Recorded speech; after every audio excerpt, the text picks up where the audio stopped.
ನಮ್ಮಪ್ಪ ತಮ್ಮೆಲ್ಲರ ಮುಂದೆ ಒಂದು ವಿಷಯನ ಪ್ರತಿಪಾದನೆ ಮಾಡಿದ್ರು. ಹೌದ್ರಿಪ್ಪ. ಏನು ವಿಷಯಪಾದನೆ ಮಾಡಿದ್ರು ಅಂತ ಕೇಳಿದ್ರ, ಏನ್ರಿ ಸರ? ಪಂಡರಪುರದಲ್ಲಿ ಇದ್ದಿರ್ತಕ್ಕಂಥ ನಾಮದೇವನ ವಿಷಯನ ಪ್ರತಿಪಾದನೆ ಮಾಡಿ ನಾಮ್ಯಾಕ ಕಚ್ಚ ಗುರುಕ ಬಚ್ಚ ಅಂತ ಹೇಳಿ ಹೊಡೆದು ನೋಡಿದ್ರು ಸಿಟ್ಟಿಗೆ ಬಂದ. ಸಿಟ್ಟಿಗೆ ಬಂದದಕ್ಕಾಗಿ ಇದನ್ನು ಗುರುಬೋಧನೆ ಆಗಿಲ್ಲ, ಇದಕ್ಕೆ ಗುರು ದೀಕ್ಷೆ ಆಗಿಲ್ಲ. ಇದು ಅಜ್ಞಾನ ಐತಿ. ಇನ್ನು ಕಾಯಿ ಹಸಿದೈತೆ ತಿಳ್ಕೊಂಡು ಮಸೂಬ ಕಿಶೋರ್ನನ್ನ ಗುರುವಿನನ್ನಾಗಿ ಮಾಡಿಕೊಂಡು ಪರಮಾತ್ಮ ಒಂದು ದಿವಸ ಅವನು ಬಾವು ನೋಡುವುದಕ್ಕಾಗಿ ನಾಯಿ ರೂಪದಿಂದ ಬಂದ್ರು ಕೂಡ ಮನೆಯೊಳಗೆ ಮಾಡಿರ್ತಕ್ಕಂಥ ಹೋಳಿಗೆ ತಗೊಂಡು ಹೊಂಟ. ಯಾವಾಗ ಗುರು ಪುತ್ರ ಆಗಿದ್ದ, ಹೋಳಿಗೆ ಅಷ್ಟೇ ಬೇಡೋ ಪರಮಾತ್ಮ ತುಪ್ಪ ಐತಿ ತಗೋತೇಳಿ ತುಪ್ಪಿನ ಮೇಲೆ ತಗೊಂಡು ಬೆನ್ನ ಹತ್ತಿದ. ಅಂತ ವಿಷಯನ ತಮ್ಮೆಲ್ಲರ ಮುಂದೆ ಕೊಟ್ಟಾರ. ಯಪ್ಪ ಬಹಳ ಚಲೋ ವಿಷಯ ಕೊಟ್ಟಿಕ್ಕರೆ ಬಹಳ ಜಾಗಕ್ಕೆ ಹೇಳಿದ್ನ. ಇಲ್ಲೂ ಅದನ್ನೇ ಹೇಳ್ದೇನ್ ದೊಡ್ಡ ಮಾತಲ್ಲ. ಕುದುರೆ ಎಟ್ಟು ಹಂಡ ಐತ್ ನೋಡು, ಮರಿ ಎಟ್ಟು ಹಂಚಿಕೆ ಐತೆ. ಕುದುರೆ ಎಟ್ಟು ಓಡ್ತೈತ್ ನೋಡು. ಆ ಕುದುರೆ ಒಂದ್ ಮೇ ಹೋಗಿ ಒಂದ್ ಮೇ ಬಂದ್ ನಂಬರ್ ತಗೊಂಡ್ರೆ ಈಗ ಇನ್ನ ಸ್ಟಾರ್ಟಿಂಗ್ ಅದ ಒಂದ್ ಮೇ ಬಣ್ಣಕ್ಕರಿ ಹಾಕೋತ್ ನಂಬರ್ ತಗೋತೈತೆ. ಇದು ಬಿಟ್ಟಪ್ಪ ಇಲ್ಲಪ್ಪ. ಇಲ್ಲಿ ಕೇಳ ವಿಷಯ, ನೀ ಗುರು ಅದಿ, ನಿನಗೆ ಗುರುವಿನ ಸ್ಥಾನ ಕೊಟ್ಟಿ, ನಿನಗೆ ದಿವ್ಯವಾಗಿರ್ತಕ್ಕಂಥ ಜ್ಞಾನ ಐತಿ, ನೀ ಬಹಳ ದೊಡ್ಡವದಿ. ನಿನ್ನಲ್ಲಿ ಅಂತ ಅಗಾಧವಾದ ಶಕ್ತಿನ ನಿನ್ನೊಳಗ ಐತಿಪ್ಪ ತಂದ್ರ ಶಿಷ್ಯ ಏಕಲವಿನ ಹೆಬ್ಬರಳು ಎದರ ಸಂಬಂಧಿಸ್ಕೊಂಡಿ. ನೀ ದೊಡ್ಡ ಹೌದು ಅಲ್ಲೋ, ಗುರು ಹೌದು ಅಲ್ಲೋ. ಗುರುನಾಥ ವಿದ್ಯಾ ಕೂಡ ನಿನ್ನ ತಕ್ಕರೆ ಏಕಲವ್ಯ ಶಿಷ್ಯ ಬಂದಾನ್ರಿಪ್ಪ. ದ್ರೋಣಾಚಾರ್ಯ ಗುರು ನೀನಿದ್ದಿ. ವಿದ್ಯಾ ಕೊಡಪ್ಪ ಬಂದಾಗ ಏನ್ ಹೇಳಿ ಕಳಿಸಿದಿ? ಏನ್ ಹೇಳಿದ್ರಿಪ್ಪ? ನಿನಗೆ ವಿದ್ಯಾ ಕೊಡುದಿಲ್ಲ, ಹೋಗು ಅಂತೇಳಿ ಹೇಳಿ ಕಳಿಸಿದಿ. ಕಳ್ಸ್ಯಾನ್ರಿಪ್ಪ. ನಾನು ಕೊಟ್ರೆ ಯಾರಿಗೆ ಕೊಡ್ಬೇಕು? ಯಾರಿಗ್ರಿಪ್ಪ? ಇವ್ರಿಗೆ ಅಷ್ಟೇ ವಿದ್ಯಾ ಕೊಡ್ಬೇಕಂತೇಳಿ ಯಾರ್ಯಾರನ್ನ ಇಟ್ಕೊಂಡಿದ್ದಿ? ಯಾರಿಗ್ರಿಪ್ಪ? ಧರ್ಮ, ಭೀಮ, ಅರ್ಜುನ, ನಕುಲ, ಸಹದೇವ ಇವ್ರನ್ನೆಲ್ಲರೂ ಇಟ್ಕೊಂಡು ವಿದ್ಯಾ ಕೊಡ್ತಿದ್ದಿ. ಹೌದ್ರಿಪ್ಪ. ಅವ್ರ ಜೊತೆಯಲ್ಲೇನು ನನಗೂ ವಿದ್ಯಾ ಕೊಡಪ್ಪ ಅಂತೇಳಿ ನಿನ್ನ ಹುಡುಕುತ್ತಾ ನಿನ್ನ ಹರಿಯಾಣದಾಗ ನಾ ಬಂದ್ರು ಕೂಡ ನೀ ಇದ್ದಲ್ಲಿಗೆ ಕುಟೀರಕ್ಕೆ ಬಂದ್ರು ಕೂಡ ನಿನ್ನ ಅಂತ ದಿವ್ಯವಾಗಿರ್ತಕ್ಕಂಥ ಜ್ಞಾನ ಐತಿ. ನೀ ಇನ್ನೊಬ್ಬರಿಗೆ ಉದ್ಧಾರ ಮಾಡೋ ಶಕ್ತಿ ನಿನ್ನೊಳಗೈತಿ, ಇನ್ನೊಬ್ಬರನ್ನ ಮ್ಯಾಲ ತರೋ ಶಕ್ತಿ ನಿನ್ನೊಳಗೈತಿ. ಹೆಂಗ ಅರ್ಥ ಬಿಡಿಸಿಯಪ್ಪ? ಹೂ ಅಂದ್ರ ಕತ್ತಲೆ, ರೂ ಅಂದ್ರ ಪ್ರಕಾಶ. ಈ ಮೌಸ ಪಿಂಡ ಒಯ್ದು ಮಂತ್ರದ ಪಿಂಡ ಮಾಡವನೇ ಗುರು. ಜಗತ್ತದೊಳಗೆ ಗುರುವಿನಂತ ಮಿಗಿಲಾದ ವಸ್ತು ಯಾವುದೂ ಇಲ್ಲ ಅಂತೇಳಿ ಕೂಡಿರ್ತಕ್ಕಂಥ ಗುರು ಹಿರಿಯರೊಳಗೆ ಹೇಳಿದಿ.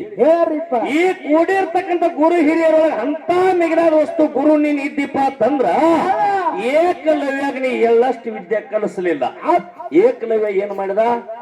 ನನ್ನಂತ ಶಿಷ್ಯ ಸಣ್ಣವಿದ್ದಕರೆ ಜಗತ್ತದೊಳಗೆ ಗುರು ದೊಡ್ಡ ತನ್ನ ಭಾವದಾಗ ತಿಳ್ಕೊಂಡು ಅದೇ ಅಡವಿ ಅರಣ್ಯದೊಳಗೆ ಬಂದು ಮಣ್ಣಿನ ಮೂರ್ತಿ ಮಾಡಿ ಮಣ್ಣಿನ ಮೂರ್ತಿನೇ ಗುರುನೇ ಅಂತ ತಿಳ್ಕೊಂಡು ಒಂದು ಮಣ್ಣಿನ ಮೂರ್ತಿ ಮೇಲ ಭಕ್ತಿ ಶ್ರದ್ಧಾ ನಂಬಿಕೆ ಇಟ್ಟು ದುಡ್ದವನ್ನ, ಭಕ್ತಿ ಶ್ರದ್ಧಾ ನಂಬಿಕೆ ಇಟ್ಟು ದುಡ್ದವ್ ನಾ ಇದೀನಿ.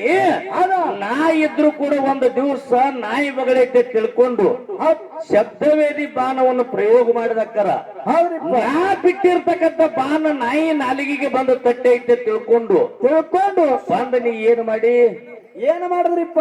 ಶಿಷ್ಯನಾಗಿರ್ತಕ್ಕಂಥ ಏಕಲವ್ಯನ ಹೆಬ್ಬರಳು ಬೇಡಿ ಅಂದ್ರೆ ನೀ ಅಜ್ಞಾನಿನೋ ಏನು ನಾ ಅಜ್ಞಾನಿಯಪ್ಪ? ಮುಂದಿನ ಪಾಳಿಗೆ ಸ್ವಚ್ಛ ಹೇಳ್ಬೇಕು ವಿಷಯ. ಹೌದ್ರಿಪ್ಪ. ನೀನ್ ಹೇಳ್ಬೋದು. ಹೌದ್ರಿಪ್ಪ. ನಿನ್ನಂತ ಶಿಷ್ಯರು ಹೇಳಂತೇನೆ ಬಂದನ ಕೇಳಿನಿ ಅಂತ ಹೇಳ್ಬೋದು ನೀ. ಹೌದ್ರಿಪ್ಪ. ಯಾಕ ಶಿಷ್ಯನ ಹೆಸರು ಹೇಳ್ತಿ, ಯಾವ ಶಿಷ್ಯ ಹೇಳಂತ ಬಂದತ್ ಹೇಳ್ತಿ. ಹೌದ್ರಿಪ್ಪ. ಕರೆ ಶಿಷ್ಯನ ಮಾತು ಕೇಳಾಕ ನೀ ಸಣ್ಣವು ಏನ ನೀ ದೊಡ್ಡವು? ಹೌದ್ರಿಪ್ಪ. ಹೇಳ್ತಾರಿಪ್ಪ. ಹೇಳಿದ್ರಿ ನೀವು. ಮನೆಯ ಮೊದಲು ಪಾಠ ಶಾಲೆ, ಜನನೀಯತ ಮೊದಲ ಗುರು, ಜನನಿಯಿಂದ ಶಾಲೆ ಕಲಿತ ಮಕ್ಕಳು ಜಗತ್ತದಲ್ಲಿ ಧನ್ಯರು ಅಂತ ಹೇಳಿದಿ. ಹೇಳರಿಪ್ಪ. ಅಂದ್ರ ಜನನಿ ಅಂದ್ರ ತಾಯಿ ಗುರು ಅನ್ನಕ್ಕೆ ತಾಯಿ ಬಹಳ ದೊಡ್ಡಕ್ಕಿದಾಳ. ತಾಯಿ ಋಣ ಯಾವ ಮಗನಿಗೂ ಮುಟ್ಸಾಕಾಗಿಲ್ಲ ಅಂತ ಹೇಳಿದ್ವಿ. ಹೇಳ್ಯಾರನ್ರಿ? ಒಂದು ಗುರುವಿನ ಋಣ, ಒಂದು ತಾಯಿ ಋಣ ಜಗತ್ತದಾಗ ಮುಟ್ಟಿಸ್ಲಾರ್ದ ಮಕ್ಕಳಿಗಿಲ್ಲ ಅಂತ ಹೇಳಿದಿಯಪ್ಪ. ಹೇಳರಿಪ್ಪ. ಕರೆಯದ ಮಾತ ಕರೆಯದ ಕರೆ ಎಲ್ಲಾ ಬಹಳ ಚಂದ ತಿಳಿಸಿಯಪ್ಪ. ಫೋಕಾಸ್ ಹಂಗೆ ಹೋಗಿರ್ಬೇಕು, ನಿಮ್ ಗಾಡಿ ಅದೇ ಚಾಕದಾಗ ಹೋಗಿರ್ಬೇಕಂತ ಹೇಳಿ.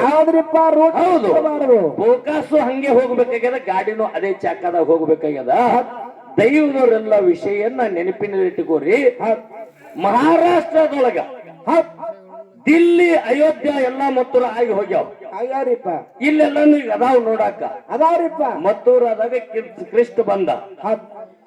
ಅದೇ ಏರಿಯಾದಾಗ ಸಮೀಪ ಅಯೋಧ್ಯದಲ್ಲಿ ರಾಮ, ಲಕ್ಷ್ಮಣ, ಭರತ, ಶತ್ರುಘ್ನ, ದಶರಥ ಮಹಾರಾಜ ಹಿಂಗೆಲ್ಲ ಆಗಿ ಹೋಗ್ಯಾರಪ್ಪ. ಹಿಂಗೆಲ್ಲ ಆಗಿ ಹೋದ ಹೊತ್ನೊಳಗ ಶಂತೂನ ರಾಜನ ಮಡದಿ ಗಂಗಾ ಶಂತೂನ ಮಹಾರಾಜನ ಮಡದಿ ಗಂಗಾ ಏನ್ ಮಾಡೋಳ್ರಿಪ್ಪ? ಗಂಗಾ ಏನ್ ಮಾಡಿದಳು? ಗಂಗಾ ವರ್ಷಕ್ಕೊಂದು ಹುಟ್ಲಿ, ಎಟ್ಟ ವರ್ಷಕ್ಕೊಂದು ಹುಟ್ಲಿ, ಹೌದ್ 7 ಮಕ್ಕಳ ಹೊಳ್ಯಾಗ ಬಿಟ್ಟು ಬಿಟ್ಟಾಳ. ಬಿಟ್ಟೋಳ್ರಿಪ್ಪ. 7 ಮಕ್ಕಳ ಹೊಳ್ಯಾಗ ಬಿಟ್ಟಾಳ ಅಂದ್ರೆ ತಾಯಿಗೆ ಹೆಂಗ ದೊಡ್ಡಕ್ಕೆ ಅನ್ನೋದ್ರಿ, ತಾಯಿ ಹೆಂಗ ಗುರು ಅನ್ನೋದು. ಹೌದ್ರಿಪ್ಪ. ನೀವ್ ಹೇಳಿದ್ರಿ ತಾಯಿ ದೊಡ್ಡಕ್ಕೆ, ತಾಯಿ ಋಣ ಮುಟ್ಸಕ್ಕಾಗಿಲ್ಲ, ತಾಯಿ ಅಂತ ಆಗಾದ ವಸ್ತುನೇ ಜಗತ್ತದೊಳಗಿಲ್ಲ. ಇಲ್ಲ, ಹೊಟ್ಟೆಲ್ಲ ಹುಟ್ಟಿ ಬಂದಿರ್ತಕ್ಕಂಥ 7 ಮಕ್ಕಳನ್ನು ಹೊಳ್ಯಾಗ ಬಿಟ್ಟಾಳ ಅಂದ್ರ ತಾಯಿಗೆ ದೊಡ್ಡಕ್ಕೆ ಅನ್ನೋನ್ರಿ ಏನು ಸಣ್ಣಕ್ಕೆ ಅನ್ನೋನ್ರಿ? ಒಂದಾಯ್ತು. ಹೌದ್ ದಶರಥ ಮಹಾರಾಜಾಗ ಒಬ್ಬಕ್ಕಿ ಕೈಕೆ, ಹೌದ್ರಿಪ್ಪ. ಇನ್ನೊಬ್ಬಕ್ಕಿ ಕೌಶಲ್ಯ, ಹೌದ್ರಿ ಸರ. ಇನ್ನೊಬ್ಬಕ್ಕಿ ಸುಮಿತ್ರೆ. ಹೌದ್ 3 ಮಂದಿ ದಶರಥ ಮಹಾರಾಜನ ಹೆಂಡ್ರು. ಹೌದ್ರಿಪ್ಪ. ದಶರಥ ಮಹಾರಾಜನ ಮಕ್ಕಳು ಯಾರು? ಯಾರಿಪ್ಪ? ರಾಮ, ಲಕ್ಷ್ಮಣ, ಭರತ, ಶತ್ರುಘ್ನ. ಹೌದ್ರಿಪ್ಪ. 4 ಮಂದಿ ಒಂದೇ ತಂದಿ ಮಕ್ಕಳದಾರ. ಹೌದ್ರಿಪ್ಪ. ಕೌಶಲ್ಯನ ಹೊಟ್ಟಿಲೆ ರಾಮ್ ಹುಟ್ಟಿದ, ಹೌದ್ ಕೈಕಾನ್ ಹೊಟ್ಟಿಲೆ ಭರತ್ ಹುಟ್ಟಿದ, ಹೌದ್ ಸುಮಿತ್ರನ ಹೊಟ್ಟಿಲೆ ಲಕ್ಷ್ಮಣ್ ಹುಟ್ಟಿದ. ಹುಟ್ಟಾರಿಪ್ಪ. ಹುಟ್ಟಿದ್ರು ಕೂಡ ದಶರಥ ಮಹಾರಾಜ ತಂದೆ ಒಬ್ಬನೇ ಅದಾನ. ಹೌದ್ರಿಪ್ಪ. ದಶರಥ ಮಹಾರಾಜ ತಂದೆ ಒಬ್ಬನೇ ಅದಾನ ಅಂದ್ರ ರಾಮ ರಾಜಿಗೆ ಏರಬೇಕು, ರಾಮಗ ರಾಜ್ಯ ಪತ್ತಾಗಬೇಕಂತ ತಂದಿನೇ ಸಂಕಲ್ಪ ಮಾಡ್ಯಾನ್ರಿಪ್ಪ. ತಂದಿನೇ ಸಂಕಲ್ಪ ಮಾಡಿದಾಗ ತಾಯಿ ಗುರು ಅನ್ನಕ್ಕೆ ನೀ ದೊಡ್ಡಕ್ಕಿದ್ದಿ, ನೀ ತಾಯಿ ಗುರು ಅನ್ನಕ್ಕೆ ನೀ ಬಹಳ ದೊಡ್ಡಕ್ಕಿದ್ದಿ, ರಾಮಗ ವನವಾಸ ಆಗಲಿ ಅಂತ ಯಾಕೆ ವರ ಹೇಳ್ಕೊಂಡಿ? ಹೌದ್ರಿಪ್ಪ. ಋಣಾರೇ ಮುಟ್ಟಿಸಿಲ್ಲತ್ತ ಹೇಳ್ತಿ. ಋಣ ಮುಟ್ಟಿಸಲಾರ್ದಕ್ಕೆ ಮಗಗ ವನವಾಸ ಆಗ್ಲಿ, ಮಗ ಅರಿವ್ಯಾಣಕ್ ಹೋಗ್ಲಿ, ಆರ್ಯಾಣಕ್ ಹೋಗ್ಲಿ, ನೀ ಅಪ್ಪದೇಪ್ಪ. ನೀ ಇವತ್ತು ಹಳ್ಳೂರ್ದಾಗ ಮನ್ಯಾಗ ಮಕ್ಕೊಂಡೆ ತಿಳ್ಕೊ. ಹನುಮಂತ ಮಾಸ್ತರ್ ಇವತ್ತಿನ ದಿವಸ ನೂಲಿ ಗ್ರಾಮಕ್ಕೆ ಕಾರ್ಯಕ್ರಮಕ್ಕೆ ಬಂದಂತ ತಿಳ್ಕೊ. ಜೋಡಿ ಮ್ಯಾಲ ಹೆಂಗೈತಿ, ಜೋಡಿ ಮ್ಯಾಲ ನಾವ್ ಏನ್ ಕೇಳ್ತಾನ, ಇನ್ನು ಮಗ ಹೆಂಗ ಕಾರ್ಯಕ್ರಮ ಮಾಡ್ತಾ ಅಂತ ಹಳಾಳಿ ಮಾಡ್ಕೊಂಡಿರ್ತಿ. ಬರೀ ಜನ್ಮ ಕೊಟ್ಟ ತಂದು ಮನ್ಯಾಗಿದ್ರೆ ಇಟ್ಟು ಹಳಾಳಿ ಮಾಡ್ಕೋತಿ. ವನವಾಸಕ್ಕೆ ಕಳಿಸುದಂದ್ರ ತಾಯಿ ದೊಡ್ಡಕ್ಕೆತ್ನ ಹೆಂಗ ಬಯಸಲಿ? ಹೌದ್ರಿಪ್ಪ. ತಾಯಿ ದೊಡ್ಡಕ್ಕೆತ್ತ ಹೆಂಗ ಅನ್ಲ? ವನವಾಸ ಆಗ್ಲಿ ಅಂದ್ರ ಕೆಟ್ಟ ಕಷ್ಟ ಆಗ್ಲಿ, ವನವಾಸ ಆಗ್ಲಿ, ಅಲ್ಲಿ ವನವಾಸದಾಗ ಹೋಗ್ಲಿ ಅಂತೇಳಿ ತಾಯಿ ನೀ ಕಳಿಸ್ತಿ ಅಂದ್ರೆ ನೀ ದೊಡ್ಡಕ್ಕೆತ್ನ ಹೆಂಗ ಅನ್ಲಿ? ಹೌದ್ರಿಪ್ಪ. ಅನ್ನಕ್ ಬರುದಿಲ್ಲ. ಹಾಡಿನಲ್ಲಿ ಆಗಿರ್ತಕ್ಕಂಥ 1-2 ಮಾತುಗಳನ್ನ ಸವಿಸ್ತಾರವಾಗಿ ಕೇಳಿದ್ರು ಅವ್ರು. ಏನ್ ಕೇಳ್ರಿಪ್ಪ? ಗುರು ಪದ್ಯ ಸ್ತೋತ್ರ ನಾವು ಮಾಡ್ಬೇಕಾದ್ರೆ ಗಣಪತಿ ಅಂದ್ರ ಆಟ ನಾಟಕದ ನವರಸದ ನಾಯಕನೇ ಗಣಪತಿ. ಹೌದ್ರಿಪ್ಪ. ಕೀರ್ತನೆ ಹೇಳ್ಬೇಕಾದ್ರೆ ಗಣಪತಿ ಸ್ತೋತ್ರ ಮಾಡ್ಕೋಬೇಕು. ನಾಟಕ ಚಾಲು ಮಾಡ್ಬೇಕಂದ್ರೆ ಗಣಪತಿ ಸ್ತೋತ್ರ ಮಾಡ್ಬೇಕು. ಭಜನಾ ಚಾಲು ಮಾಡ್ಬೇಕಂದ್ರೆ ಗಣಪತಿ ಸ್ತೋತ್ರ ಮಾಡ್ಬೇಕು. ಡೊಳ್ಳಿನ ಪದ್ಯ ಚಾಲು ಮಾಡ್ಬೇಕಂದ್ರೆ ಗಣಪತಿ ಸ್ತೋತ್ರ ಮಾಡ್ಬೇಕು. ಅಂತ ಆಶೀರ್ವಾದ ಪರಮಾತ್ಮನಿಂದ ಅವನಿಗೆ ಐತಂತ ಹೇಳಿ ಗಣಪತಿ ಸ್ತೋತ್ರವನ್ನು ನಾವು ಮಾಡಿದಕ್ಕರ ಆ ಗಣಪತಿ ಸ್ತೋತ್ರದಲ್ಲಿ ಒಂದು ಮಾತನ್ನು ಕೇಳಿದ್ರು ಅವರು. ಹೆಂಗ ಕೇಳಿದ್ರು ಗಣಪತಿ ಸ್ತೋತ್ರದಲ್ಲಿ ಮಾತಂತ ಕೇಳಿದ್ರ, ಸರ ಗಣಪತಿಗೆ ರುಂಡ ಅನ್ನ ಪರಮಾತ್ಮ ಹೊಡೆದ. ಆ ರುಂಡ ತಂದು ಹಚ್ಚಬೇಕಾದ್ರ ಆನೆ ಎಲ್ಲಿ ಮಲಗಿತ್ತು ಅಂತಕ್ಕಂತ ಮಾತನ್ನ ಕೇಳ್ಯಾರಿಪ್ಪ. ಇದ್ರ ಉತ್ತರ ಹೆಂಗೈತಿ ಅಂತ ಕೇಳಿದ್ರ, ಹೆಂಗ್ರಿಪ್ಪ? ಗಣಪತಿಗೆ ರುಂಡ ಕೊಡ್ಬೇಕಾದ್ರ ಆನೆ ಎಲ್ಲಿ ಮಲಗಿತ್ತು ಅಂತ ಕೇಳಿದ್ರ, ಎಲ್ರಿ ಸರ?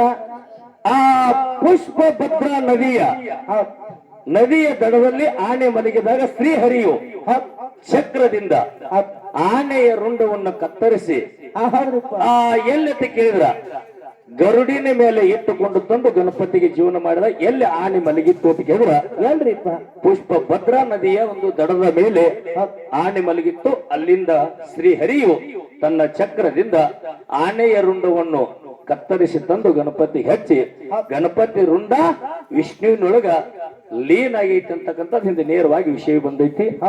ಇದು ನೀನ್ ಕೇಳಿರ್ತಕ್ಕಂಥ ಪ್ರಶ್ನೆಗೆ ವ್ಯವಹಾರ ಕುಲ್ಲ ಐತಪ್ಪು. ಇನ್ನೊಂದು ಮಾತು ಕೇಳಿದ್ರಿ,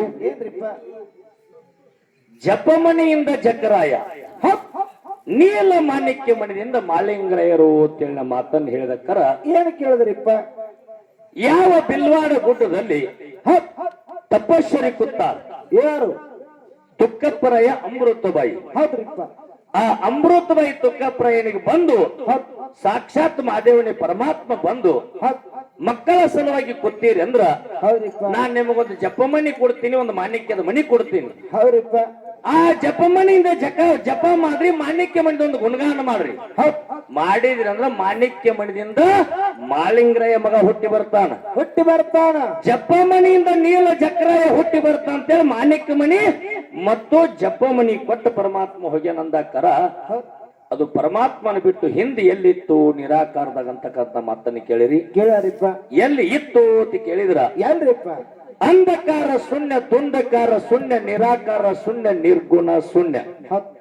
ಶೂನ್ಯದೊಳಗಿದ್ದಿರ್ತಕ್ಕಂಥವ್ನು ಯಾರು ಅಂತ ಕೇಳಿದ್ರ ನಾ ಮಾಡಿನಂದ್ರ ಹೊಟ್ಟೆ ನೋಡವ್ರಿಲ್ಲ, ಹೌದ್ರಿಪ್ಪ. ನೋಡಿನಂದ್ರ ನನ್ನಂಗ ಮಾಡವ್ರಿಲ್ಲ, ಹಾಡಿನಂದ್ರ ಕೇಳವ್ರಿಲ್ಲ, ಕೇಳಿನಂದ್ರ ಹಾಡವ್ರಿಲ್ಲ. ಹೌದ್ರಿಪ್ಪ. ಯಾನೇನು ಇಲ್ಲ, ಅಲ್ಲಿ ಗಾಳಿಲ್ಲ, ಬಿಸಿಲಿಲ್ಲ, ಯಾನೇನು ಇಲ್ಲ. ಬರೇ ನಿರಾಕಾರ ಐತಿ, ತತ್ತಿ ಆಕಾರದೊಳಗೆ ಕತ್ತಲಿನ ಐತಿ. ಆಯ್ತ್ರಿಪ್ಪ. ಅಲ್ಲಿ ಯಾರದಾರು ಅಂತ ಕೇಳಿದ್ರ ಯಾರು ಸರ? ಸ್ವಯಂ ಬ್ರಹ್ಮ ಅಂತೇಳಿ ಅಲ್ಲಿ ಅದಾನ ಆದಿ ಒಳಗೆ. ಆದಿ ಒಳಗೇನ ನಿರಾಕಾರದೊಳಗೆ ಏನ ಆಕಾರದೊಳಗೆ ಅದ ನೋಡು. ಆಕಾರದೊಳಗೆ ವಿಷ್ಣು ಪರಮಾತ್ಮ, ವಿಷ್ಣು ಪರಮಾತ್ಮನ ನಾಭಿ ಕಮಲದಿಂದ ಚತುರ್ಮುಖ ಬ್ರಹ್ಮ. ಕರೆ ಹಿಂದೆ ಯಾರದಾರು ಅಂತ ಕೇಳಿದ್ರ ಆದಿ ಎಲ್ಲಿ ಇದ್ದವನೇ ಸ್ವಯಂ ಬ್ರಹ್ಮ. ಆ ಸ್ವಯಂ ಬ್ರಹ್ಮನ ಹತ್ತಿರ ಜಪ ಮಣಿ, ಮಾಣಿಕ್ಯ ಮಣಿ ಇದ್ದು ಅಂತ ನನಗೆ ಇಷ್ಟ ತಿಳಿತಾರೆ. ನಂದೇ ಕರೆ ಅತ್ತಿಲ್ಲ. ಹೌದ್ರಿಪ್ಪ. ಹಾಲು ಮತದೊಳಗೆ ಅಮೃತ ತುಂಬಿರ್ತಕ್ಕಂಥ ದೊಡ್ಡ ಕೊಡ ಐತಿ. ಹಳ್ಳೂರು ಕೊಡ ಅಂದ್ರೆ ಸಣ್ಣ ಕೊಡ ಅಲ್ಲ. ಹೌದ್ರಿಪ್ಪ. ಈ ಅಮೃತ ತುಂಬಿರ್ತಕ್ಕಂಥ ಕೊಡದೊಳಗ ನನಗೆಷ್ಟು ತಿಳಿತೈತಿ ನಾ ಹೇಳಿನಪ್ಪ. ತಿಳಿದಟ್ಟಕ ಸಣ್ಣವಿದ್ದೀನಿ. ನೀ ಇದನ್ನ ಸಾಕಾಗಟ್ಟ ಅರ್ಧ ನೀರು ಮಾಡಿ ಕುಡ್ದಿಪ್ಪ ಅಂತಂದ್ರ ಏನನ್ನ ಹೇಳಿರ್ತಕ್ಕಂಥ ಸ್ವಯಂ ಬ್ರಹ್ಮನ್ ತಕ್ಕ ಇದ್ದದ್ದು ಸತ್ಯ, ಏನ ಅಸತ್ಯ. ಹೌದ್ರಿಪ್ಪ. ವಿಷ್ಣು ಪರಮಾತ್ಮನ ಹತ್ತವತಾರ, ವಿಷ್ಣು ಪರಮಾತ್ಮನೇ ಪರಮಾತ್ಮ. ಹೌದ್ರಿಪ್ಪ. ಅವನೇ ಬಂದು ಅವರಿಗೆ ಆಶೀರ್ವಾದ ಮಾಡಿ ಅವತ್ತು ಜಪ ಮಣಿ, ಮಾಣಿಕ್ಯ ಮಣಿ ಕೊಟ್ಟಾನ. ಇದನ್ನ ಬಿಟ್ಟು ಹಿಂದೆ ಎಲ್ಲಿ ಐತಿ ಕೇಳಿರಿ ಸ್ವಯಂ ಬ್ರಹ್ಮನ ಹತ್ತಿರ ಇತ್ತಪ್ಪ ಅಂತಕ್ಕಂಥ ಮಾತನ್ನ ನನಗೆ ಇಷ್ಟು ನೆಲಿಕೆ ಅದ, ಇಷ್ಟು ನನಗೆ ತಿಳಿದಾರ. ಹೌದ್ರಿಪ್ಪ. ಇಷ್ಟು ಮಾತನ್ನ ನಾ ಹೇಳಿನಿ. ಮತ್ತ ಗೋ ಮತ್ತು ರು ಅಂತಕ್ಕಂಥ ವಿಷಯನ ಬಿಡಿಸಿ ಹೇಳಿದ್ರಿ. ಹಂಗ ಶಿಷ್ಯ ಅಂತಕ್ಕಂಥದ್ದು ಈ ಅಕ್ಷರದ ಅರ್ಥ ಏನ್ ಹೇಳ್ತೈತಿ ಅಂತ ಕೇಳ್ತೀರಿ. ಏನ್ರಿಪ್ಪ? ಈ ಅಕ್ಷರದ ಅರ್ಥ ಏನ್ ಹೇಳ್ತೈತಿ ಅಂತ ಕೇಳಿದ್ರ ಏನ್ರಿಪ್ಪ? ವಿದ್ಯಾರ್ಥಿಯ ಸಿ ಅಂದ್ರ ಶ ಅಂದ್ರ ಶಿಷ್ಯ ಅಂದ್ರೆ ಇದ್ರ ಅರ್ಥ ಏನ್ ಹೇಳ್ತೈತಿ ಅಂತ ಕೇಳಿದ್ರ ಏನ್ರಿಪ್ಪ?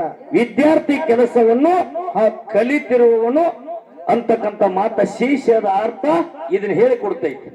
ಅಂದ್ರ ಶಿಷ್ಯ ಅಂದ್ರೆ ವಿದ್ಯಾರ್ಥಿ, ವಿದ್ಯಾರ್ಥಿ ಅಂದ್ರೆ ಕಲಿಯುವವನು. ಹಿಂಗ ಹೇಳಿಕೊಡ್ತೈತಿ. ಇದು ಎದರೊಳಗೆ ಹೇಳಿಕೊಡ್ತೈತಿ ಅಂತ ಕೇಳಿದ್ರ ಕನ್ನಡ ನಿಘಂಟ ಶಬ್ದಕೋಶ 809ನೇ ಪುಟ ಪೇಜ್ದೊಳಗೆ ಹೇಳಿಕೊಡ್ತೈತಿ. ಹೌದ್ರಿಪ್ಪ. ಶಿಷ್ಯ ಅಂದ್ರೆ ವಿದ್ಯಾರ್ಥಿಯ ಕೆಲಸವನ್ನು ಮಾಡುವವನೇ ಶಿಷ್ಯ ಅಂತೇಳಿ ಹೇಳಿಕೊಡ್ತಾರೆ. ಇದು ಹಿಂಗ ನನಗೆ ಇದ್ರಾಗ ಸಿಕ್ಕದ, ಇದ್ರಾಗ ನೆಲಿಕೆ ಅದ. ಅದಕ್ಕ ಸುಂದರವಾಗಿರ್ತಕ್ಕಂಥ ಇವತ್ತಿನ ದಿವಸ ಗುರುವಿನ ವಿಷಯವನ್ನ ಬಹಳ ಪದ್ಧತಿ ಹೇಳಿರಿ. ಇಲ್ಲಿ ಒಂದು ಮಾತು ನಾವು ಇನ್ನು ಶಿಷ್ಯನ ಬಳಿಕೆ ಹೆಂಗ ಮಾಡೋದೈತಿ ಅಂತ ಕೇಳಿದ್ರ ಮೂಲದಲ್ಲಿ ಶಿವ ಪಾರ್ವತಿಯರ ದಡಿಗಿರದ ಬದು ತಮಗೆಲ್ಲ ವಿಷಯ ಗುರುತು ಆಯ್ತ್ರಿಪ್ಪ. ಪಾರ್ವತಿಗೆ ಮೋಹ ಹೆಚ್ಚಾಗಿ ಹಾಲು ದೊರನಿಗೆ ಬಿದ್ದಾಕರ ಏನಾಯ್ತು? ಮಣ್ಣಿನ ಗೊಂಬೆಯನ್ನು ಮಾಡಿದ್ದು ತಮಗೂ ಗುರುತು. ಮುದ್ದಾಯಿ ಮುದ್ದುಗೊಂಡ ಅಂತೇಳಿ ನಾಮಕರಣ ಮಾಡಿದ್ದು ತಮಗೂ ಗುರುತು. ಆ ಮುದ್ದಾಯಿ ಮುದ್ದುಗೊಂಡನ ಹೊಟ್ಟಿಲೆ ಆದಿಗೊಂಡನ ಒಬ್ಬನೇ ಮಗ ಹುಟ್ಟಿದ. ಆದಿಗೊಂಡನ ಹೊಟ್ಟಿಲೆ 6 ಮಂದಿ ಮಕ್ಕಳು ಹುಟ್ಟಿದ್ರು.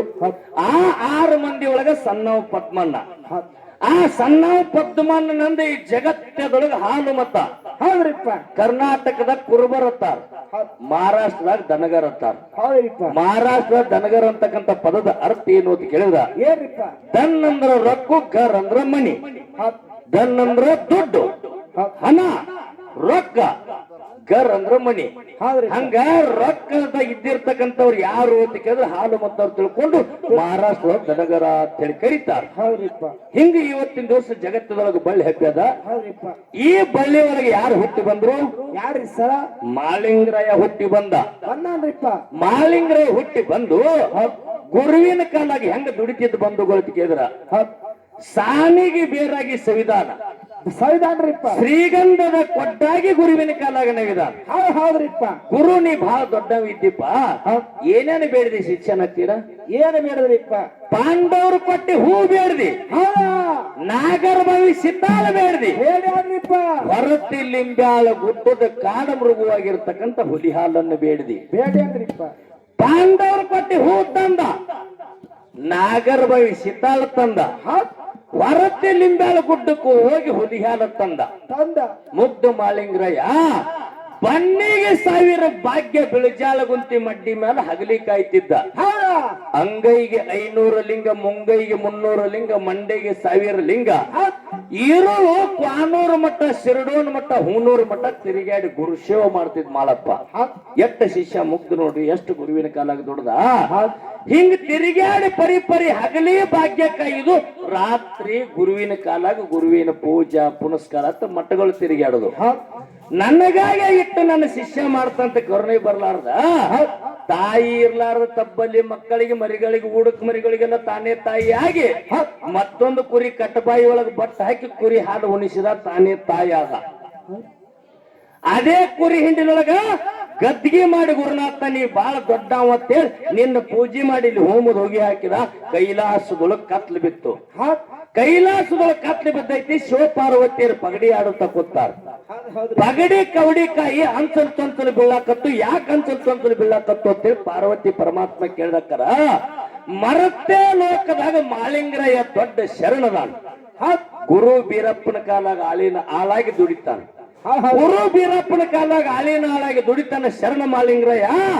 ಕುರಿ ಒಳಗ ಕುರಿ, ಹಿಂಡಿನೊಳಗ ಕುರಿ, ದಡ್ಡಿ ಒಳಗ ಗದ್ದಿಗೆ ಮಾಡಿ ಅಲ್ಲಿ ಪೂಜಾ ಮಾಡಿ ಹೋಮದ ಹುಗಿ ಹಾಕ್ಯಾನ. ಆ ಹೋಮದಿಗೆ ಕೈಲಾಸಕ್ಕೆ ಬಂದು ಕಾರಂಬ ಕತ್ಲೆ ಕೌದೈತಿ ಗೌದಿ ಸತಿ ಅಂತ ಹೇಳಿ ಪಾರ್ವತಿಗೆ ಹೇಳ್ದ.